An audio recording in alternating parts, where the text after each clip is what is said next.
За онлайн хичээл булангийн модультай тэгштэл 1 гэдэг хичээл дээр ийм тэгшлийг хэрхэн бодохыг заасан байна. За энэ тэгшлийг бодохдоо бол мэдээж А нь тэгээс их байна уу, бага байна уу гэдгийг шалгана. Хэрвээ тэгээс бага байх юм бол энэ бодлого шууд шийдвэ бодох шаардлагагүй.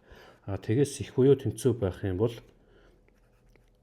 fx нь a-тай тэнцүү байна. fx нь хасах а-тай тэнцүү байж бол энэ хоёрын шийдвэрийн нэгдэл байдаг. Ингэж бодно гэж заасан байна. Тэгэхээр энэ бодлогоо бид нэр ямар нэгэн байдлаар ийм хэлбэрлэлөөр шилжүүлж болохоор харагдаж байна. За яаж вэ гэхээр 6-гийн тэнцвэрийн түвшний артлалт оруулах юм бол хасах 9x-ээс хасах 9 нь хасах 6 гэж гарч ирнэ. Мэдээж тэнцвэрлэлийн ойролцоог хасах нэгээр үржүүлчих юм бол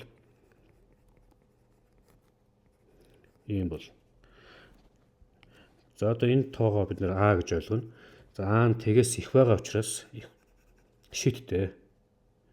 Ингэж бодогдно. Хэрвээ А тоо нь хасах 5-гаар гарч ирсэн байсан бол бид нэр шийдгүүгээд 2 дугаар нөхцөлийн дагуу шууд шийдвүүлчихэд бодлогоч нь дуусчихна.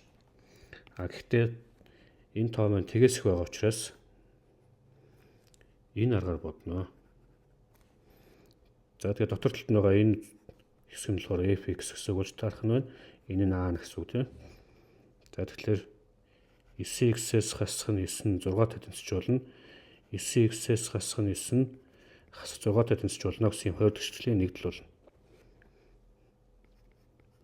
За эхнийхээс бол мэдээж 9x нь 15 болно.